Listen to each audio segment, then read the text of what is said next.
And we're on. Hi all, we have just jumped in the back seat of the Rolls Royce Phantom after an electric Charles Jeffrey Autumn Winter 19 show.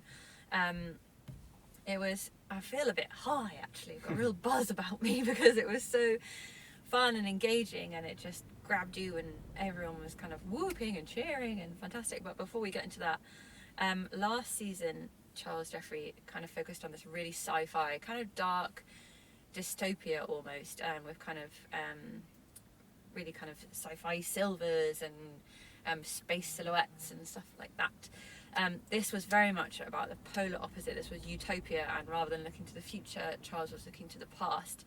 So there was lots of 20s references in there, particularly with the makeup and kind of curled little hairs, but also in the whole set, lots of kind of chandeliers and flapper dresses, and mirrors and scattered books and bits and bobs like that.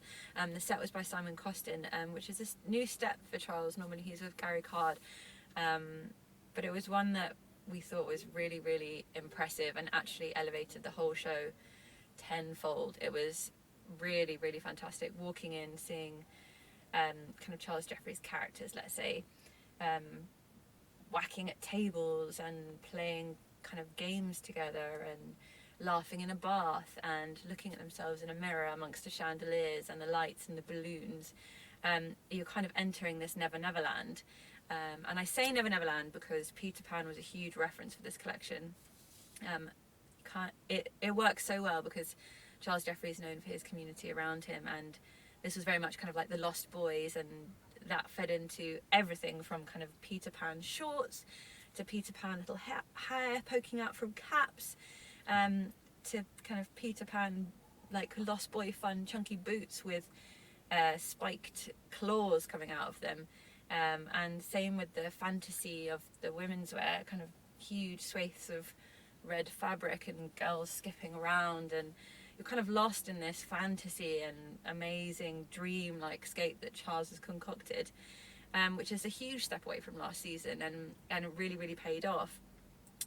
This season also tartan was something that Charles is known for, like fundamentally, and here it was kind of brought forward with mohair, which was really, really beautiful. Kind of these luxurious textures aren't something that we normally see at Charles. He does do luxury, but this was again a step up from last season, if last season was a step up from the one before. Makeup to Charles also is done by Lucy Bridge, I must say. Charles often does references to art, so there's kind of been Rothko faces before. This was very much 20s inspired. There was a picture I took backstage of Joe Baker, with which someone had drawn kind of little moustaches on, and that's fantastic. The models had kind of funky drawn moustaches or lines around the faces, and it almost looked like the Lost Boys had been let loose with a crayon on the models before stage, and all this kind of fun atmosphere was just electric. The whole audience was screaming and whooping and just captivated by this dancing and theatrics, and actually it's been quite a day for theatric shows. And so Charles backstage was saying that this was a show about doing what he does best, kind of bringing people together and giving his collaborators the stage, and that was absolutely paramount here. You could tell from the new hats in this kind of wonderful fleece shape, that were made by Leo Carlton. I'm making sure I'm getting all these contributors in here because they're so important.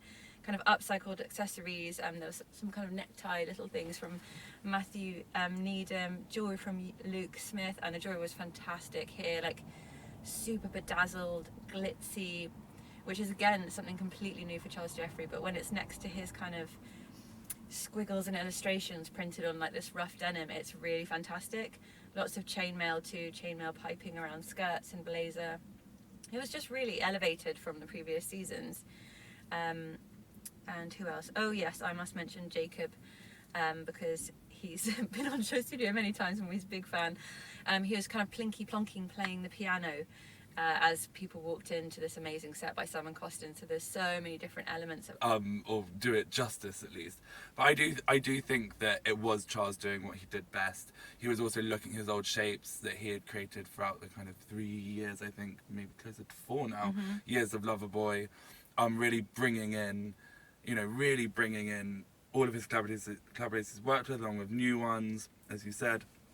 And there was this sense of, I'm never going to grow up, obviously the Peter Pan thing, but Definitely. this is me, and this is what I'm doing. I mean, Charles was never one to shy away from that, but it really was, this is me, I'm not growing up, this is how I'm going to do it. Yeah. And people love it, and I think they love it for such a pure way. Yeah. Because it is so exciting.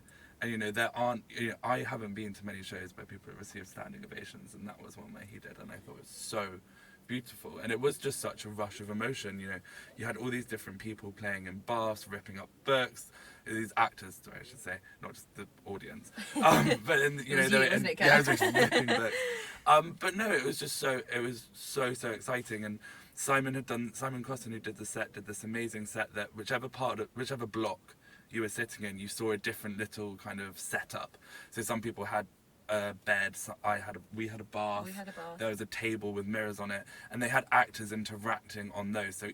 So there's probably 6 setups in the room. So each 6 of the people visiting got to experience a completely different thing. I was in the bath seeing these actors read books and tear them up. So I was thinking, you know, when you find that your favourite, you know, when you read Peter Pan, when you read those classics when you're younger, and the imagination and excitement it gives you. But I know Stavros Krelis from Machine A was sitting in front of 2 people ripping a bed sheet apart, and you know, that's childhood sleepovers or being naughty in that kind of sense, you know, and having pillow fights, that kind of thing. Again, all with this childish, not in a bad, as it sounds, it was childish, but in a really great way, and in a childlike wonder, not a childless ignorance. Yeah. It was literally exactly that. This, like, such a growth for Charles, so mature, so the shapes, the fabrics, the cuts, everything's gone woof. And then this, like, super fun, like, childish element just to remind you that, like, to take it easy, to not take it so, what am I trying to say? Seriously, thank you. But I also think, and I don't want this, I want to word it right, but I almost at points didn't notice the clothes. The world was so all-encompassing, but that didn't take away from them. I just was in it. I wasn't thinking, love that skirt, obviously there were some that I did think that, but it was just taking it all in, and the clothes complemented so well to that, but didn't get lost. And that's quite hard with the show with the actors. Quite often they can get lost. You go, oh, that's cool, but what did I see? But actually they just melded so well and was so cohesive. Yeah. Which I think we've noted Charles of having great ideas but not always getting the cohesion right. But this season it was spot on. Yeah. It really, really worked, that everything just melded into this perfect kind of, and there were 20s references and all these different references, but they stood out as a time on their own. You couldn't place each look had all so many references in it. It was its own Definitely. place. Yeah, it was its own place. But yeah, I like the idea that Charles probably thought to himself, what am I good at? What do I do really well? And that's bringing people together, bringing a community together, bringing all these different talents together, and kind of supporting them, giving them a platform, and working them into this, like, wonderful fairy tale that then gets presented to us in such an amazing way. Which I think has always been the plan. Because if you look at the brand name, it's not Charles Jeffrey, it's Charles Jeffrey's Loverboy. Very true. And he is kind of the Piper, or the Peter Pan. The Peter Pan of this group of people, and it's always been that since day one, since he graduated from St. Martin's. Yeah. It's always not just been him, it's him and his collaborators in his world. Then people come in and come out of that world. Normally to great success if they ever do leave. But it is, you know, it's always been set up like that. He's always been interested, and that's very true. Which I think is good to know, because lots of people start off just them and then realise they can't do it alone, whereas he realised the power in this community. Very true. Especially in London. Well, it was fantastic. Thank you so much, Charles, if you're watching. What a great way to end the first day. It's been such a fun day of, like, amazing, performative, extra, wonderful fashion. So thank you everyone for watching. We're signing off. Thanks. Thank you. Thank you.